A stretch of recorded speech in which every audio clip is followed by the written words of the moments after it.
obviously, before I met him, I had knew his his work. I was a fan, and I had the opportunity to meet him in London, a friend's dinner party, maybe 5 years ago, maybe, or 6 years ago. And we spoke very briefly. We didn't really speak much, but then we realized we had lots of friends in commons between London and America and stuff like that. When I went and had my show in 2014, I invited him.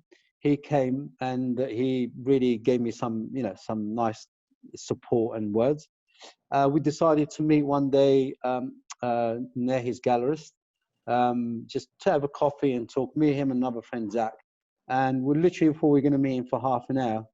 And bless him, he ended up taking us to every gallery in Chelsea, introduced us to everybody. And it was just sort of opened up as a friend.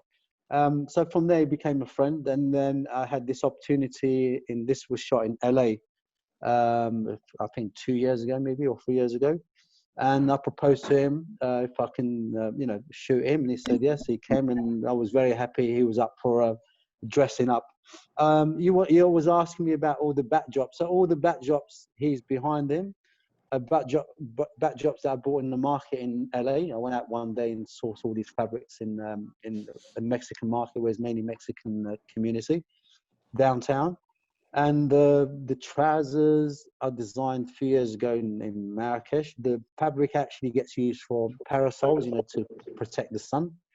And the shirt he's wearing, and normally the kafia scarves, what they wear in the Middle East. And the shoes are designed here in Morocco, just kind of, having designed more like making more abstract with the lines. So this was really hand. What are the cans in the frame? They're actually olives, black olives. Oh. So it was these cans I got in Morocco, and I shipped them to London. And so the frame was made in London. So that has a journey. There's a Los Angeles market, there's the Marrakesh market, and there's the London making, and then they end up in the hotel. This was a series called Legs. I don't know. I was fascinated of taking legs. I didn't know why, but it was something I suppose that important. They take us everywhere, and it became a series. This is actually Jenny, who's my assistant. That's why it's called Jenny's Legs.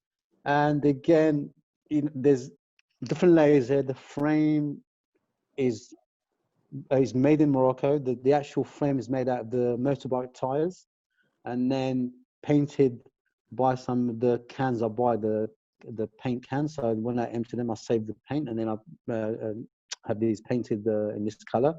The plastic mat in the frame, that's actually from Senegal or West Africa, that I bought in Paris, took it to London, shipped it to Marrakesh to be made as a frame, and the picture was shot in London. And the fabric that she's wearing, I bought that in New York, that fabric, and had it made in Marrakesh as a dress. And the shoes she's wearing, they're like a very traditional plastic shoes that, let's say, like myself, the working class would wear. You grow up with those. So again, it's playing around with texture, and it's almost playing around with lots of color and texture, and trying to make something. I suppose this piece of work, Dior, was shot in Bond Street in London, and it's a series I've never shown. I think I've only shown a couple pictures, and this is one of them.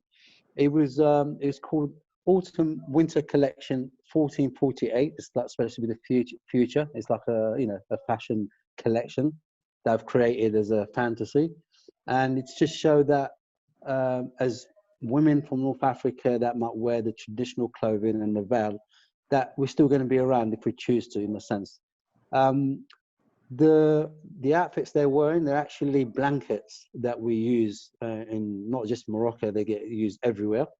And I designed them into, they're called jalebas, the traditional wear we have here. And it was trying to create something a little bit fantasy, something cinematic, something fashionable, and trying to be a little bit funny to say that we're still going to be around in the future. So really, the outfits were made in Marrakesh. The sitters, Nabila's on the left-hand side, that's my cousin. Attila in the middle, she's a Trinidadian. She was only here for a few days. I pulled her to come in for the pictures. And Chloe on the right was working with me. So this was really an image of that body story. So Sorry? I just want to get a sense here. So you get a sense for the concept, then you're actually making the costumes, the clothes. Yes. And in this case, did you make the clothes and then search for models?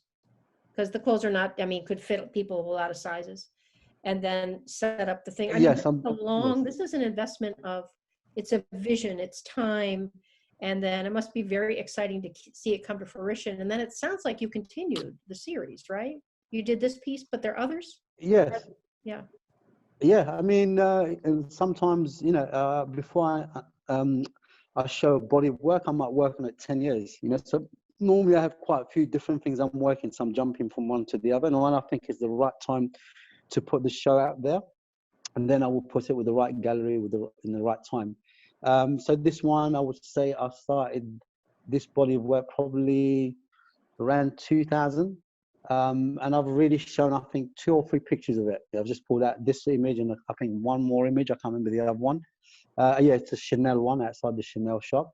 But I'm always designing. If you see my place, my studio, my home, I've got probably 1,000 different outfits and, shoes, props.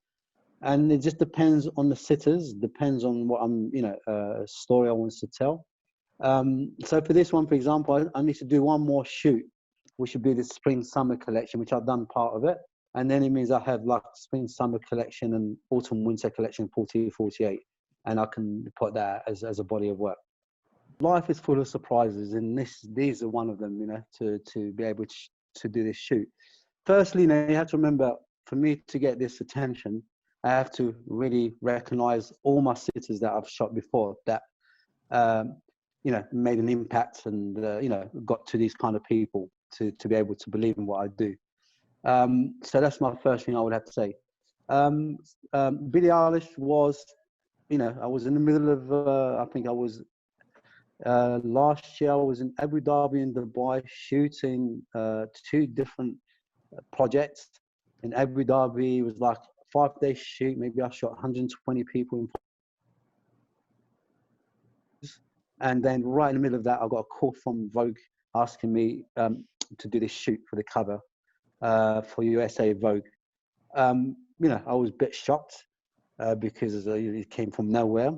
I had literally 10 days while I was still shooting to come to London for literally, I think, it came Friday and I left Saturday to get all my outfits and, ship everything. I had everything shipped before, like the few days before. And end up in the studio with Vogue people. And to me, this was interesting because this is also a learning process. When I'm doing this, there's 3 ways here. There's myself, there's obviously Billie Eilish, and there's the magazine. So it's trying to make everybody happy. Normally if I'm shooting for myself, I'm making a mistake. It's my mistake, and I don't have to show it. But this is something different. It puts you a little bit under pressure. But because I was shooting in my own world, I just treated it as another shoot of another person. I didn't want to go into, how big she is and stuff like that. And I couldn't ask for the day, how it went. It was, she was very professional. The team was very professional. I have a very small team when I'm doing something like this. There's literally 2-3 of us.